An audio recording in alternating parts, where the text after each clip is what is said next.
हरे कृष्णा। राधे राधे। आप सभी का स्वागत है मेरे YouTube चैनल किस्से किरदारों के में। और आज की कहानी का शीर्षक है हर थप्पड़ की एक कीमत होती है।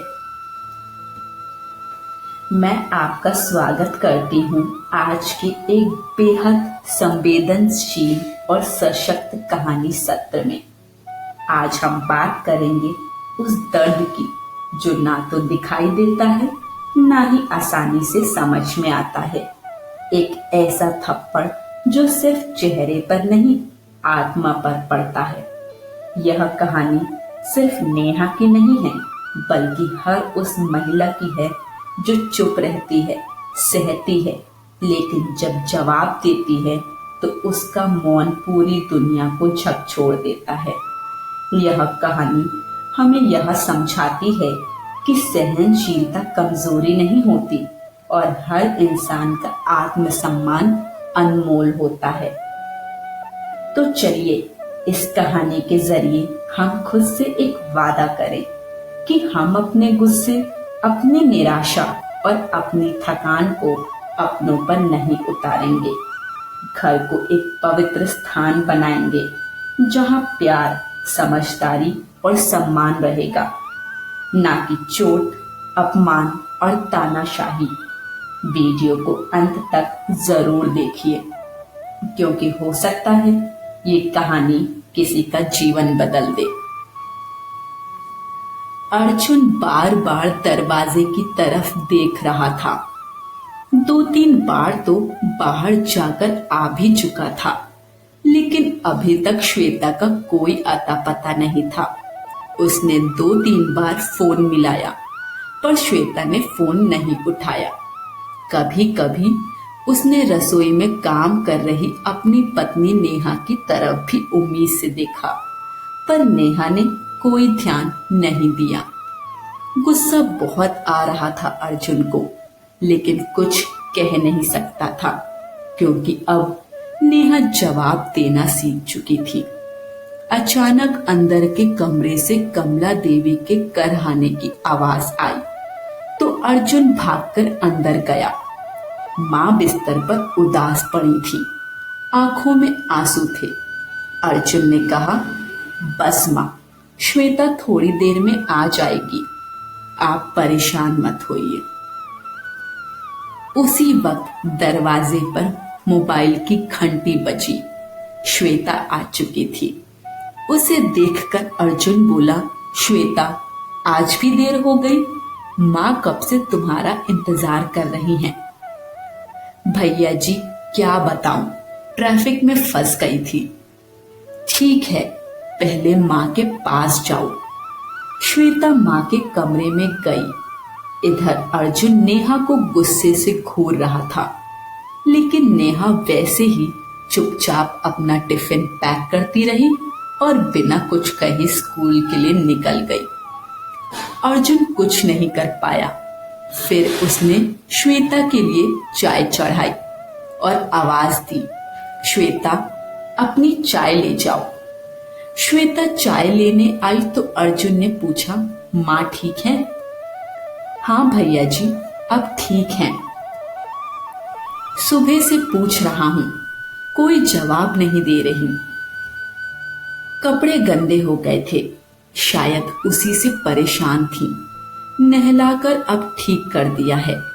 चाय के बाद उन्हें कुछ खिला दूंगी, उन्होंने सुबह से कुछ नहीं खाया। यह सुन अर्जुन का गुस्सा फिर नेहा पर फूटा।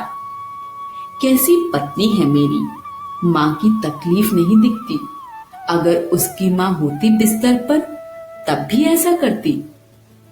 श्वेता ने धीरे से कहा, भैया जी, आपको नहीं पता भाभी के मन में क्या है? अर्जुन बस इतना ही कह सका, तुम माँ का ध्यान रखो। वह वहीं बैठ गया और श्वेता चाय लेकर माँ के पास चली गई। अर्जुन अतीत की गलियों में खो गया। जब नेहा इस घर में नई नवेली दुल्हन बनकर आई थी, तब घर में सिर्फ अर्जुन, माँ कमला देवी और बहन प्रियंका थी। लेकिन कमला देवी कभी नेहा से सीधी बात नहीं करती थी। वह हमेशा डरती थी कि नेहा उनके बेटे को उनसे छीन न ले। नेहा की हर बात में कमियां निकालना, ताने मारना उनकी आदत बन गई थी। प्रियंका भी अपनी माँ को भाभी के खिलाफ भड़काने में कोई कसर नहीं छोड़ती थी। अर्जुन अपनी माँ से बेहद करीब था, इसलिए वही मानता जो वह कहती। एक बार प्रियंका अपनी नीली यूनिफॉर्म कॉलेज ले जाना भूल गई और गंदी यूनिफॉर्म देखकर खुद ही चिल्लाने लगी। कमला देवी ने बिना सच्चाई जाने नेहा पर चिल्ला दिया। नेहा ने हिम्मत कर कहा, माँ जी, जब ब्रेस दी ही नहीं तो मैं धोती कैसे? बस यही बात चुभ गई। कमला देवी ने अर्जुन से शिकायत की, आज मुझे जवाब दे रही है, कल घर से निकाल देगी। अर्जुन ने बिना सोचे समझे नेहा को थप्पड़ मार दिया। नेहा आंसुओं से भरी आंखों से बस गाल सहलाती रह गई। माँ बेटी मुस्कुराती हुई अपने कमरे में चली गई। नेहा टूट चुकी थी, घर छोड़ना चाहती थी, पर माता पिता ने साथ नहीं दिया। समय बीता, नेहा गर्भवती हुई। 7वां महीना था। एक दिन तेज बारिश हो रही थी। कमला देवी ने नेहा से कॉफी लाने को कहा। नेहा कॉफी लेकर आ ही रही थी कि प्रियंका तेजी से दौड़ते हुए टकरा गई और कप गिर गया। प्रियंका चिल्लाने लगी, हाय, मुझे जला दिया। कमला देवी ने बिना कुछ समझे नेहा को थप्पड़ मार दिया। नेहा गिर पड़ी और पेट के बल टेबल से टकरा गई।